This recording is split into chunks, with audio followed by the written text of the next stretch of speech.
place that's been way off my radar. But then the more I'm thinking about it, I was like, well, shoot, where would we be if we didn't have Skype, Candy Crush, IKEA or H&M, Pippi Longstocking, the girl with the dragon tattoo, Ingmar or Ingrid Bergman, and the tradition of fika, which is catching up with friends over coffee and cake.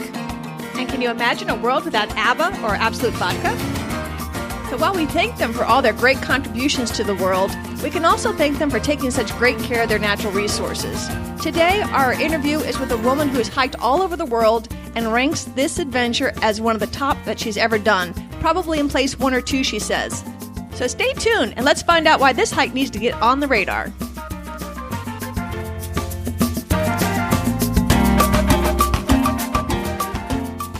Hi, this is Kit Parks, and I'm your host of Active Travel Adventures. Today, you probably figured out we're going to Sweden, and we're going with a woman who has traveled all over the world. Indeed, she's hiked all over the world in some of the world's most popular and famous trails, and she ranks today's adventure as in her top 1 or 2 of all time.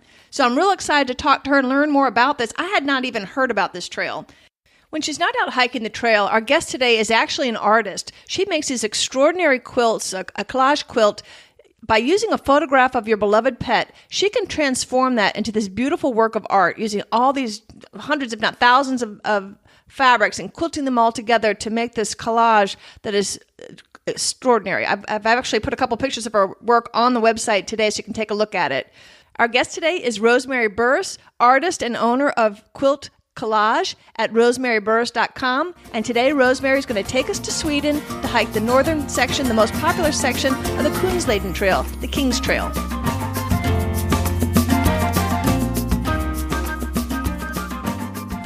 If you want to do the entire trail, it takes most people about 4 weeks. The cool thing about this trail is that the Swedish Tourist Association has a hut system that's arranged where there's a hut approximately 1 day's hike away. So you just go from hut to hut to hut. This means you don't need to carry any of your equipment and only about 2 days worth of food because every other hut has food so you can resupply. That saves you a ton of weight and makes it a much more pleasant hike. The entire Kungsleden Trail runs about 270 miles or roughly 440 kilometers and is broken into 4 main sections. We'll be doing the northernmost section, which is basically from Kebnekaise to Abisko. Those are about the best I'm going to be able to do in pronunciations because it only gets worse from here. You already know I'm pronunciation challenged. I can't even say Cairns, Australia. So I apologize in advance for butchering all the Swedish names. You'll find all this proper spelling in today's show notes and on the website. Thanks. So let's head up to the Arctic Circle with Rosemary Burris. Here's Rosemary. My friend Andrea and I have done 4 European hikes together. We did the Dolomites in 2011, the Pyrenees in 2013, and then last year we did the Oat Route, and then this year we did the Kungsleden. The Out Route, the Haute Trail, shares trails with the Mont Blanc Trail, which is the famous trail that runs through Switzerland, France, and Italy that we'll actually be covering in an upcoming episode. So tell me, Rosemary, what do you think of most when you think of the Kungsleden Trail? I think it's the 3 things that stand out the most for me are the light. The light is stunning, the openness, and the quiet. Sweden has a population of only about 10 million people, and most of those folks are concentrated in the urban areas. So once you get out to the countryside and the wilderness, it's just complete nature. So what's so appealing about this trail, Rosemary? I love the quiet. I love getting away from everything. I especially love the huts where, you've been hiking a lot by yourself all day, and then you come into a hut and there's people from all over the world to chat with. I just think the silence, the open landscape, the light, all of that just made it so incredibly special. The other huts that hikes that I've done, in Europe, you're in larger huts. There's a lot more people. You're shuffling all around them in the huts. This was just so relaxing, so incredibly relaxing and beautiful. How do the crowds compare on this trail as opposed to other trails in Europe? Not nearly as crowded. It's if you want to get away and totally relax, it's really wonderful. Another reason that Rosemary found it less crowded was because she and her friend chose to hike northbound. But most people go from Abisko down 6 days and get off the trail. And I don't know what the name where they get off. The starting point that Rosemary is referring to is called the Kebnekaise. Let the name butchering begin.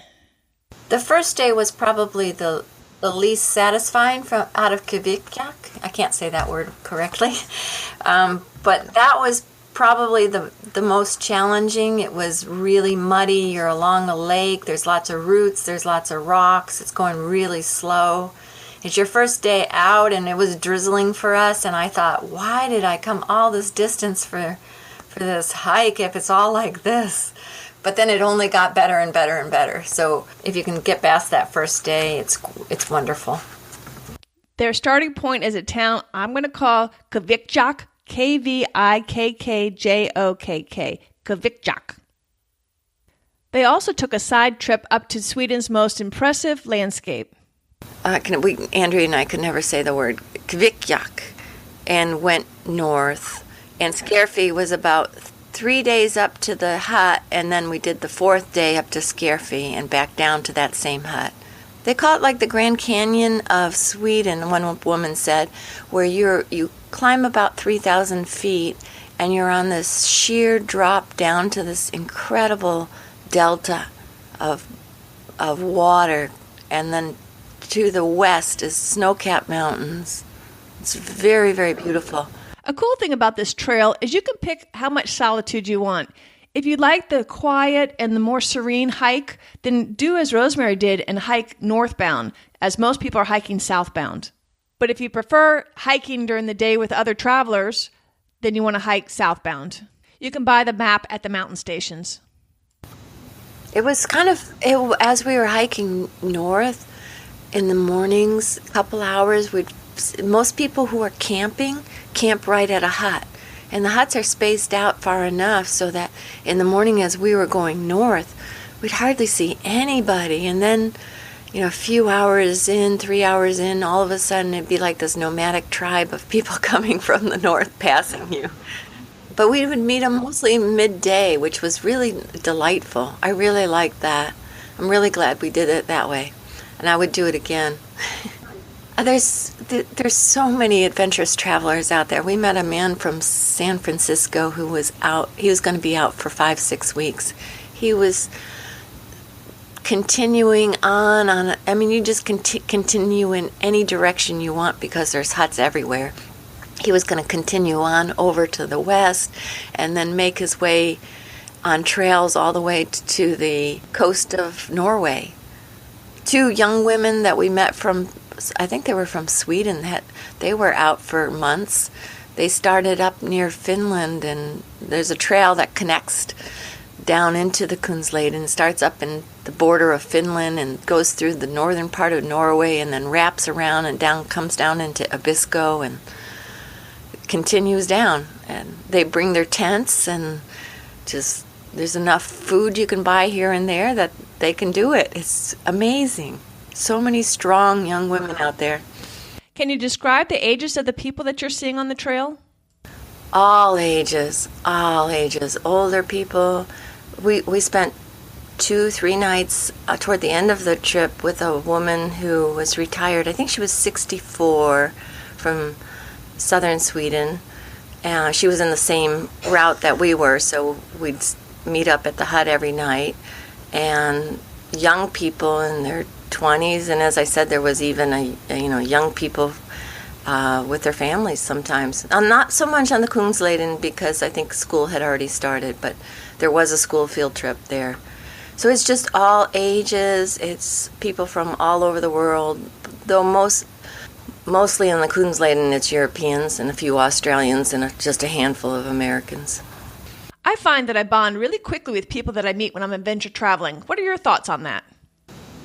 I think that's really true. It's really nice. In Saltaluoka, we met 2 women who had been coming back, had been doing a hike every year for 20 years. They met in, some original job, and they still meet up each year to go on a week adventure. And we had dinner with them and just loved hearing all their stories about where they've been hiking. It's just wonderful. Why did you choose to go against the course that most people do and go northbound? Most people walk it from north to south. We walked south to north because there is only one book written in English about the trail, and that was written from south to north. So we wanted to stay with that. I like doing that because almost every single night at a hut you'd be meeting new people. It was really nice instead of the same group following you each day. Rosemary discovered another added benefit of hiking northbound. I don't know if the prevailing winds are from the north or the south, but the sun wasn't in our eyes when we were walking that direction. And it seemed like fall had arrived. By the time we got to the north, we were out 12 days, 13 days, and by the time we got to the north, it felt like everything had changed. So I don't know if the north was just that much further ahead. It's closer to the sea, but it felt like a changing of season while we were going.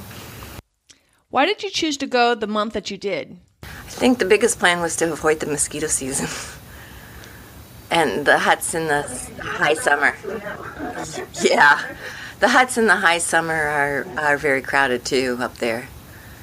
So if you go in July, you'll see the wildflowers, but you'll also see more people. If you go in late August like Rosemary did, you will also avoid the mosquitoes. We started hiking on August 23rd. 13 days later, I want to say September 12th, 10th, somewhere in there, that range. If you choose to, you can backpack and bring your own tent, but another option is to stay in one of the mountain huts. And every once in a while, there's also a mountain station where you'll actually have electricity and be able to get your Wi-Fi and check your mail. So first, Rosemary, please tell us about the mountain stations. Yes, the mountain stations are like an oasis to get to. You get to check your mail, you get to take a good shower, have a really nice meal. Very, very comfortable, yes. The mountain stations were fun to get to. But that's not to say that the other huts aren't comfortable. They're very comfortable. They're not like our lean-tos on the Appalachian Trail. They're very comfortable. There's a wood stove, a full kitchen with propane. You can cook food. And at least 3 of them that we were in had saunas, a wood-fired sauna. So it's really, really nice. And the rooms aren't so crowded, too. I think the most crowded room we had was 8 people in a bunk room, but rare. That was rare. Mostly we were in rooms of 6. I'm assuming these are mixed dorms, but do you just grab a bunk or are you assigned a bunk? Yes, the warden assigned you. The warden, there's only like when you come into a hut area, there may be 1 hut or there may be 2, and they'll assign you a bunk and a room. And every other hut, at least on the Kungsleden, has a store. So you don't have to carry all your food, and you can buy really healthy provisions. They try to go with things that are very nutritious, not junk food, though you can get a beer and you can get chocolate. So do you have to bring plates and utensils, or is everything there? Everything's there. Yep, everything's there. So you can actually cook. Yeah, it's really easy to do. There's pasta sauce, Indian dal, and I brought dal spices, so at least 3 nights we had dal. It was delicious. The spices weren't provided, but the dal was provided. And you can buy oatmeal too, and you can buy sugar to go in it. It's provisioned very well. You could always get by with what they have. You get a little sick of pasta toward the end, but it's great. Everything's great. Since you're out in the middle of nowhere, I assume the warden's not just waiting on you. What are the different responsibilities of the hikers? You're responsible for chopping wood sometimes or carrying wood into the cabin, and you're responsible for bringing water in and dumping out the kitchen water. So everything's done in a bucket, and water there does not have to be treated anywhere. You just dip your cup in any stream, any lake you want. It is so incredibly clean, crystal clean and cold. Beautiful. I know you can make reservations, but if you are winging it, what happens then? Will they make room? They always make room, and Sweden actually has a really nice system of their Swedish Tourist Association. You join it before you go, and you make reservations, but you're not stuck to those dates, so you can... And you get a discount if you make the reservations ahead of time. And it's a significant discount. So we would buy 5 nights in this one area, and there's dozens of hikes in this one area, and you can stay at any of them, and you're not bound by any days, and you've got a 2-week window to use those. And then and then the second section, the same thing, 8 nights in the second section, and you have 2 weeks to use it. It's a really nice system, and they never turn anybody away. If there's too many people, they have stored mattresses they'll put out on the floor in the kitchen or some other place. Do you need to bring a sleeping bag? No, you don't even need a sleeping bag or a pillow. The huts have a mattress and a pillow and blankets, so all you have to do is bring a sleeping sheet, like a sack. Packs can be pretty light. I carried about 20 pounds. Tell us a little bit about the hut layout themselves and the social life. Yes, because you're in a pretty small hut. There may be 2 or maybe 4 rooms off of the kitchen, and maybe 4 to 8 bunks in each room. So you're sharing the space, a small kitchen space, sometimes a little bit larger, with other people, and maybe 2 tables. So people interact quite a bit. It's very relaxing, very nice. So you're tired and you're sore from hiking all day. Did I hear you say at some of the huts there's actually a sauna? Oh, the saunas are incredible. They're absolutely amazing out there on the trail. There's 3 rooms. One you get undressed in. The second room is like a washing room, and then the third room is the sauna. You bring in a bucket. It's a wood stove with a bucket above it that contains water that gets heated up by the wood, and then you can tap off that water to wash in the second room. And a lot of people will sauna, then go jump in the water body that's nearby a lake or a river, and then go back into the sauna. And it's the most wonderful experience. It's so incredibly wonderful. There's 3 different times. The first time is for women. It's either 5 to 6:30 or 6 to 7:30. And then the men get it the next time. And then the late evening is a co-ed time. It's really refreshing. I don't suppose they rent towels for you, do they? You have to bring your own towel. I just brought like a little washcloth to dry off with. In that part of Sweden, the indigenous people are the Sami, S-A-M-I, and they herd the reindeer up there. I asked Rosemary about them. Some of the wardens gave us a little bit more information.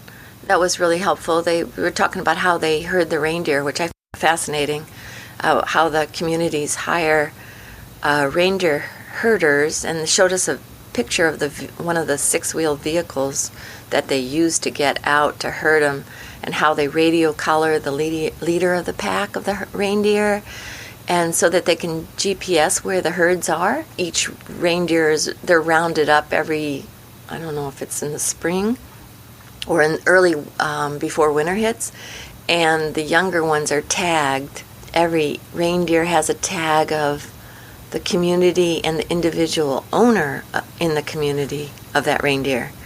Did you see the reindeer? Toward the north, we saw some very, very large pens that the reindeers are herded into. It was fascinating, beautiful, and it's so breathtaking to see reindeer come by. Initially, we were just seeing 1 or 2 here and there, and then we started seeing larger groups of maybe 10, 12. The Sami people not only herd and manage the reindeer stock up in Sweden, but also they help with the river and lake crossings.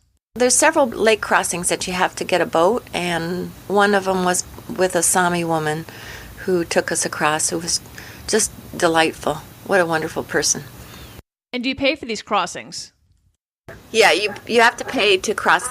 You have to pay somebody to cross every time. So some of them you have to wait to a specific time to cross too. Some of the huts are actually run by the Sami people. The ones without the stores are operated by the local Sami people, the Lapland folks. And sometimes you can buy fish from them and bread from them and dried reindeer meat. Did you have any difficulty communicating with the Sami? Oh, they speak English. They speak English and Swedish. You wouldn't be able to tell that they weren't they weren't a native Swede. They looked the same as Swedes to me. It's not like our indigenous people where there's a more distinct facial feature. And while Rosemary saw lots of reindeer, I was surprised at her answer when I asked her about the other wildlife. Hardly even any birds, of just a few raptors here and there and just a few ducks on water here and there. I think that's one of the things. I mean, I love watching wildlife, but it was so quiet out there. So quiet. I've never been in such a vast, open landscape that's just quiet. The water sometimes you hear, but it is quiet other than wind. It's beautiful. Can you tell us a little bit more about the landscape? The amount of forested land is a lot less than the open, I call them the moors. There's much more moors than there is forested land. And the forested land is stubby, short birch trees, very pretty at this time of year because the leaves were all turning yellow. But mostly the higher country, you're up on very wide open plains with beautiful mountains around you. Colors were every single color of the rainbow, the reds, greens, yellows, really, really pretty colors. And then water bodies, which are just crystal clear water.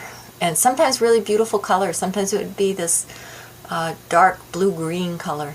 In that vast openness with so little light pollution, you must have been able to see tons of stars. You know, remarkably, they were not. I don't know what it was about it, if it was clouds up there. I don't know why there wasn't many stars. Sometimes I would go out at night to pee and there was not that many stars out. There were a few, but I couldn't see that many. But that's the other thing that I really, really loved about the trail was the light. The clouds part in so many different ways, and the light filters through and lights up surrounding hillsides. Rainbows almost about half of the days that we were there. The light is just spectacular. It's like no other light I've ever seen before. It was really beautiful. Sometimes in the morning it'd be a little bit foggy, and then as you would cross a higher plateau, the fog would lift and these mountains would emerge on the sides, just lit up. Really pretty. The cloud cover can also help keep the temperatures a lot more comfortable than you might expect in the Arctic Circle. And when I say the Arctic Circle, we're talking about that latitude line that you see on globes. So it's the horizontal line, and the Arctic Circle is that furthest north horizontal line. The cloud cover is one reason it's more temperate than you would expect, but also the jet stream affects the weather in that part of Sweden. I did ask Rosemary about clothing. Are we needing to bring all of our thermals? Yes, you do.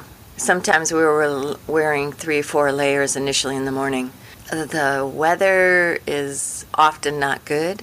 We hit a really good streak, a really, really good streak. I was really feeling very fortunate.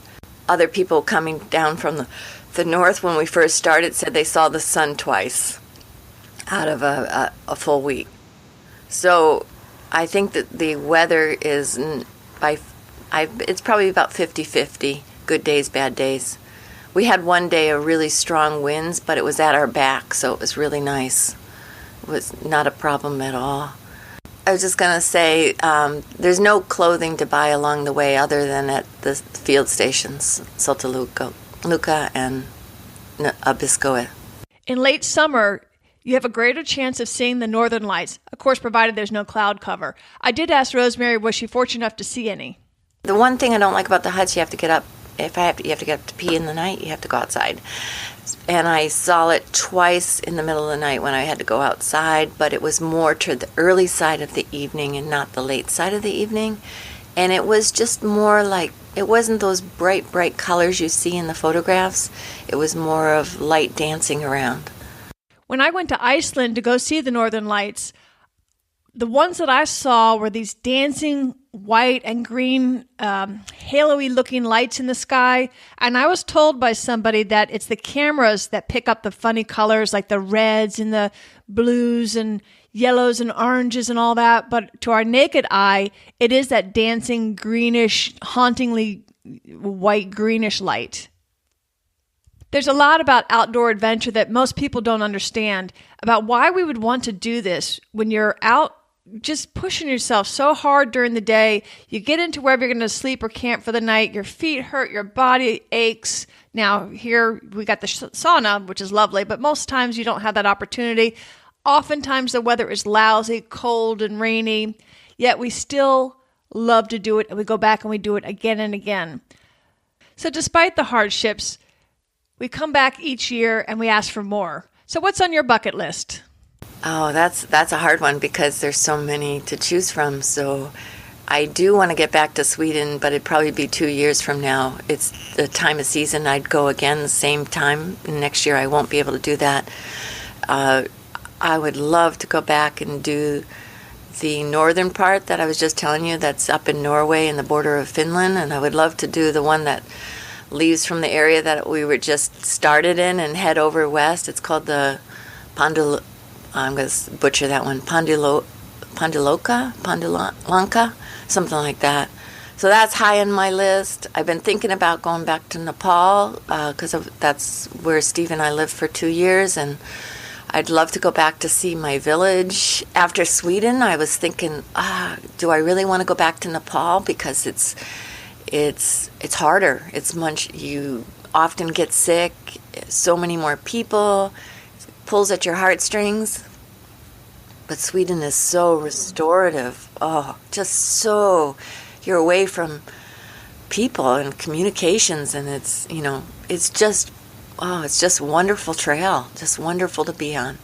So I don't know what's next. I know Nepal's probably in there sometime, and Sweden's definitely back on there again. I think as I get older, there's a trail in northern, actually the Netherlands that I want to do. It's flat. If I can't climb hills, I'll do a flat one. I think it's called Peter's Path, however they say that in Dutch. Peter's Path, and I have friends doing the Pacific Crest Trail next summer, and I would love to join them. One of those two people it's a father and son, and the father is he's going to be 80 this year, and he's still hiking 25 miles a day. He's done all the national scenic trails in the United States. Last year he finished them all up at 79, and he's an amazing hiker, and he wants to do the PCT again. He sounds like somebody we need to get on the show. So why do you like doing this so much? I love that feeling of being someplace else. I want to thank Rosemary for teaching us about the Kungsleden Trail, and also invite you to visit her website, rosemaryburris.com, and check out her beautiful quilts. If you're enjoying the show, please hit the subscribe button and tell your friends. Thanks for tuning in to the Active Travel Adventures podcast. I'll be back in 2 weeks with another great adventure. Until then, adventure on.